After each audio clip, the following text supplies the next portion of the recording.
आमिर ननद की गरीब भाभी। रीना एक मध्यम परिवार की लड़की थी, लेकिन उसकी भाभी शिवानी एक बड़े घर की बेटी। शिवानी की शादी अभिषेक से लव मैरिज थी। अरे भाभी, ये कितना अच्छा सूट पहना है आपने। काश ऐसा मैं भी पहन पाती। अरे क्यों नहीं रीना, वैसे भी तुम्हारा और मेरा नाम तो एक ही है, जब मन करे पहन लेना। भाभी, आपको आपके पापा ने कितने अच्छे कपड़े गहने दिए हैं। मैं उनकी इकलौती बेटी जो हूँ। बेटी तो मैं भी इकलौती हूँ, लेकिन क्या करे, पापा है नहीं, पता नहीं कैसे होगी मेरी शादी। तभी वहाँ शिवानी की सास आ जाती है।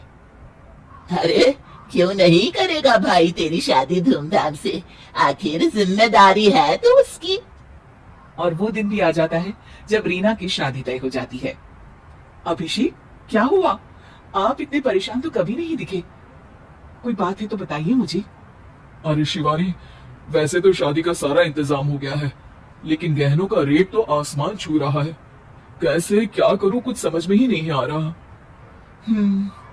थोड़ी देर में शिवानी अपने पूरे गहने अभिषेक के सामने रख देती है। ये लीजिए, गहनों का इंतजाम भी हो गया। अरे नहीं नहीं शिवानी, मैं ये गहने किसी हालत में भी नहीं ले सकता। ये तुम्हारे पिता ने तुम्हें दिया था, और तुम हो कि। तभी वहाँ सास आ जाती है। अरे तो क्या हुआ, इसकी तो हो गई ना शादी, अब किसे दिखाने हैं इसने गहने। सास गहनों का डिब्बा शिवानी के हाथ से लेकर वहाँ से चली जाती है। रीना की शादी धूमधाम से होती है और अब वो बड़े घर की बहू बन जाती है। वहीं रीना की शादी के बाद शिवानी और अभिषेक उसकी शादी के कर्जों से डूब जाते हैं। मैं सोच रही हूँ नौकरी करनी शुरू कर दूं। वैसे भी पढ़ी लिखी हूँ, आपकी थोड़ी मदद भी हो जाएगी। वैसे शिवानी, कुछ दिन कर लो तो अच्छा ही होगा, क्योंकि जरूरत भी है। अब शिवानी भी नौकरी करने लगती है और घर खर्चे में अभिषेक का हाथ बटाती है। एक दिन शिवानी, रीना का फोन आया था, कह रही थी कि आने वाले त्योहार में उसके ससुराल जाना है। ठीक है माँ। अरे ठीक तो है, लेकिन एक काम कर लेना, उसके सास ससुर से लेकर पूरे खानदान के कपड़े मिठाइयाँ सब ले आना, और हो सके तो रीना के लिए छोटे से कान में पहनने के बूंदे भी। और क्या है ना, शादी में उसे सारी बड़ी बड़ी कान की ज्वेलरी दी थी, घर में पहनने के लिए तो उसके पास कुछ भी नहीं है। शिवानी सोच में पड़ जाती है कि वो क्या करे, क्योंकि कर्जों और घर के खर्चों के बाद तो पैसे बचते ही नहीं थे। शिवानी फिर अपने पिता को फोन करती है और उनसे पैसे मांगती है।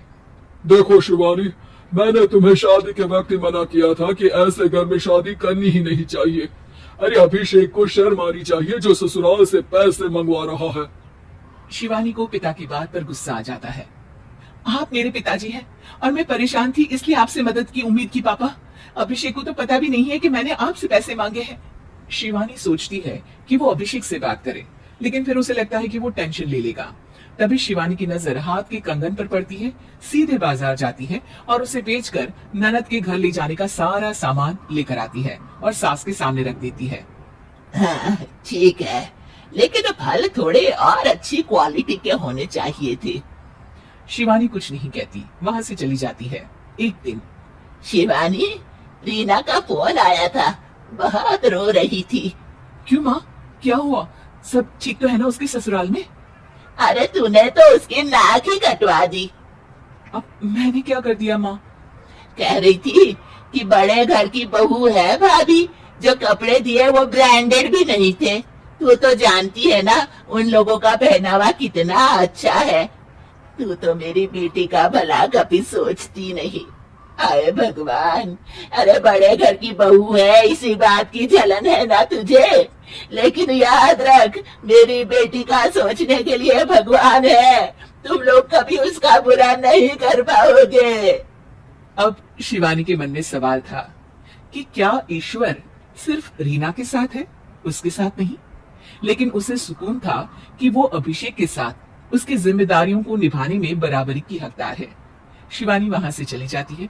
वो सास से कुछ नहीं कहती, क्योंकि अमीर घर की बहू बनकर रीना को भले ही सुकून ना हो, लेकिन गरीब घर की बहू बनकर शिवानी खुश है, क्योंकि खुशी पैसों से नहीं, परिस्थितियों पर निर्भर करती है।